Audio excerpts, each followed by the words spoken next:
Top Sport Casino lažybos. Top Sport lažybos. Dalyvaudamas azartiniuose lošimuose gali prarasti ne tik pinigus. Trenerė, turbūt netokių šventinių rungtynių tikėjotės, kalbant apie rezultatą, kaip tas vaizdas aikštėje ir kokios mintis sukasi jau rungtynėms pasibaigus šiek tiek praėjus laiko? Dar praėjus, tai nelabai čia daug praėjo laiko to, bet su pirma, tai norėčiau pasveikinti visus su šventom Velykom ir padėkoti taip gausiai susirinkusiems žiūrovams ir mūsų fanams už palaikymą. Aišku, labai gaila, kad šiandien nepavyko pasiekti teigiamą rezultatą. Jeigu taip galvoti apie rungtynės, tai pirmas kėlinys ten buvo pradžia sunkesnė, po to įsižaidėm ir turėjom keletą momentų, kur, aišku, tokius reikia stengtis išnaudotas progas ir tik tais, aišku, tas apmaudus įvartis pabaiga rungtynių, kur truputėlį nevykdom savo susitarimo, kur lengvai pabėga, įmuša įvartį. Tai į Rūbinę antras kėlinys, vėl pradžia antras įvartis ir tas antras įvartis, sakyčiau, tai truputį, net ne truputį, o labai jau stipriai. Negaliu pasakyti, kad užmušė mus, bet tikrai labai paveikė stipriai. Tai būtent, kad pirmajame kėlinyje dar atrodo viskas gerai, praleidžia tą apmaudų įvartį, antras praleistas įvartis, atrodo dar daug laiko sugrįžti. Kaip manot, kodėl būtent taip pristojo gal ta komanda? Nesakyčiau, kad ten labai pristojo, aišku, ten kaip bebūtų, Kauno Žalgiris irgi nepėsti, jie irgi moka žaisti futbolą ir žaidžia futbolą ir demonstruoja gerą lygį, turi gero lygio žaidėjus. Aš manau, kad šitos rungtynės tokios, negaliu pasakyti, įdomios mums buvo, bet tikrai gero lygio ir prie tokio palaikymo, tai tikrai fantastinė aplinka ir nežinau, dėl tų antro kėlinio, tai mes stengiamės, bet pritrūko mums kažko tai labai. Tai va. Pastaruoju metu ir kažkiek ta startinė sudėtis keičiasi vienoje ar kitoje pozicijoje, dabar dar ir Giedrius Matulevičius patyrė, panašu, kad gal ir sunkoka trauma, panašu, kad toks startinės sudėties paieškos vyksta to 11-tuko. Truputį turim problemų šitoje vietoje, ne tai, kad ten keletas žaidėjų pajuto negalavimus, tai dėl to irgi turėjom daryti rotacijas. Tai tikimės, kad Giedriui ten labai nebus nieko rimto, nors tai vyko prie pat manęs, tai panašu, kad galime jo netekti. Tik palinkėsiu jam sveikatos, nežinau, kad kuo greičiau sugrįžtų reikėtų. Ir pabaigai iš manęs šiandien tikrai vėlgi tokia puikiai nuostabi atmosfera buvo, atrodo, dar visai nesenai buvo sunku įsivaizduoti, kad tiek žmonių bus, kad toks anšlagas jau likus maždaug 1,5–2 valandoms iki rungtynių. Jums galbūt ne tai, kad kaip treneriui, bet šiaip kaip futbolo žmogui, kiek smagu ateiti į stadioną, matyti šypsenas, matyti žmonės ir matyti tą futbolo atmosferą.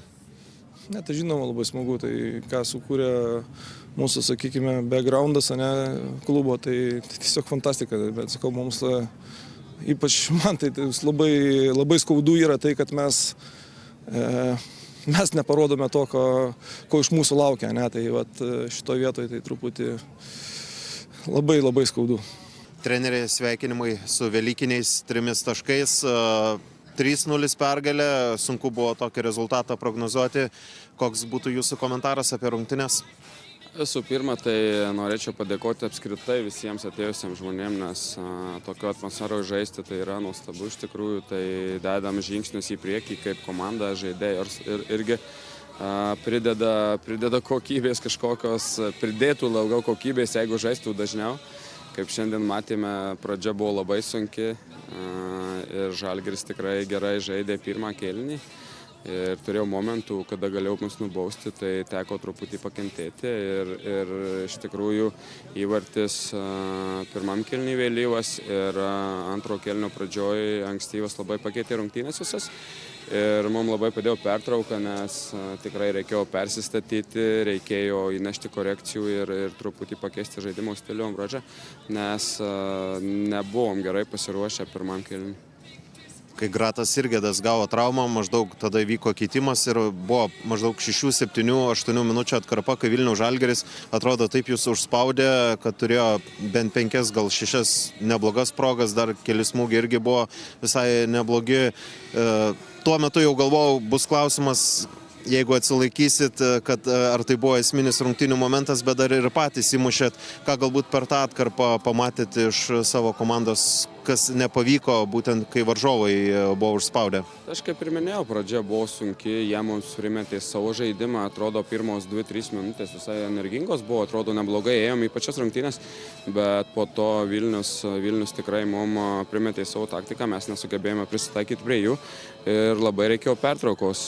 Džiaugiuosi, kad mes iškentėjom iki pertraukos ir dar plus kontratakos metu įmušėm įvartį. Tai buvo labai daug kompleksinių klaidų, kitaip tariant, nebuvom agresyvūs, neišsirinkom jų žaidėjų ir kas yra gal kertinis momentas, kas buvo pirmam kėliny, kad vėlavome į kamuolius, kur buvo 50-50, tokie antri kamuoliai mes nieko nespėjom susirinkti, o Žalgiriui davėm patikėti, kad jie gali užpresinguoti, kad jie gali mus laikytis mūsų aikštės pusėje, prarasdami labai lengvus kamuolius, ypač iš vidurio gynėjų, kur tiek keli sunkus kamuoliai buvo prarasti viduryje, tai davėm Žalgiriui patikėti ir jie ant tos geros bangos mus tikrai užpresingavo. Tai džiaugiuosi, kad pertrauka buvo laiku, kad prieš tai mušėm įvartį ir kad pavyko persistatyti. Kas nutiko Gratui Sirgedui ir ta situacija irgi tapo tam tikri tokios situacijos įkaitai, kai trečias lietuvis aikštėje gavo traumą, reikėjo jau leisti lietuvį ir dėl to, ko gero, Rokas Leketas buvo pasirinktas. Keitimai yra planuojami, ne visuomet futbole kartais tenka rinktis eigoje, bet šitas keitimas buvo numatytas, kas jam yra, išsiaiškinsim tikriausiai tik po švenčių, dabar atrodo, kad nieko baisaus. O Rokas prieš tai žaidė 3 rungtynės, dabar liko ant atsarginių žaidėjų suolelio, būtent su tą mintim, jeigu mums reikės žaidėjo lietuvio aikštės vidury. O kaip Rokas pagrindiniai toje zonoje? Puikiai, 3-0, labai agresyviai ėjo. Rokas iš tikrųjų žaidęs toj pozicijoje ir ne vienas rungtynės, Rumunijoje irgi ten žaidė, tai mes kada su Roku kalbėjome, tai Rokas toks žaidėjas, kur gali užpildyti kelias pozicijas, gali vidurio gynėjų žaisti, gali krašte žaisti ir atraminių saugų tikrai žaidžia. Mes jį bandėme stovykloje Turkijoje, galbūt ne visi matė, bet šitas ėjimas buvo planuotas ir numatytas su žaidėjas su patirtim. Žaidėjas labai šaltų nervų, su gera kamuolio valdymo, su technika gera, tai ėjo, aš manau, kad visai neblogai. Reikėjo papildomai motyvuoti žaidėjus prieš šitą mačą, prieš tai vadinamą Žalgirio derbį. Nemažas ažiotažas buvo prieš šias rungtynes. Ažiotažas buvo, bet labiau ažiotažas buvo iš varžovų pusės. Mes nesistengėme išskirti to. Akcentavome kaip eilinės turo rungtynės, bet be abejo, kada atvažiuoji čia, matai pilnas tribūnas, nori, nenori, tikriausiai tas jauduliukas kyla žaidėjams ir treneriams ir be abejo tai kenkia ir tai nepadeda kartais priimti teisingų sprendimų. Tai kaip minėjau prieš tai, jeigu turėtume tokias tribūnas dažniau A lygoje, tai manau, kad žaidėjai daug greičiau tobulėtų ir augtų. Tai be abejo, aš minėjau iš pradžių, kad prie tokių tribūnų iš tikrųjų tokį palaikymą paskutinį kartą jaučiau, kada buvau Vilniuje 2022 metais Europinėse rungtynėse. Tai šiandien labai visą tai priminė tą atmosferą. Tai kaip ir minėjau pradžioje, dėkoju visiems, kas atėjo, kas už Vilnių, kas už Kauną. Ar be abejo mūsų sirgalių ta tribūnėlė buvo pirmą kartą tokia gausi išvykos rungtynėse, tai ačiū jiems labai, kad jie atvyko. Treneris Žalgiris skiria 9 taškai, ar vis dar į Vilniaus komandą žiūrite pagrindinėje konkurentų? Mes labiau žiūrime į save, į savo rungtynės.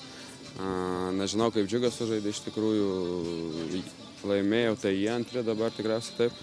Tai va, jūs matėte sezono pradžią. Ji buvo tikrai sunki ir lengvų rungtynių laukti negalima. Gal vienas kitos buvo lengvesnės, bet visumoje intensyvi kova. Visi klubai ruošiasi Visi planuoja, visi turi savo planus, treneriai tobulėja, žaidėjai atvyksta stipresni, tai aš manau, kad ta intriga bus ir tos komandos tikrai keisis vietomis ir čia, žinot, 7 turas, tai visko dar bus tarp visų komandų.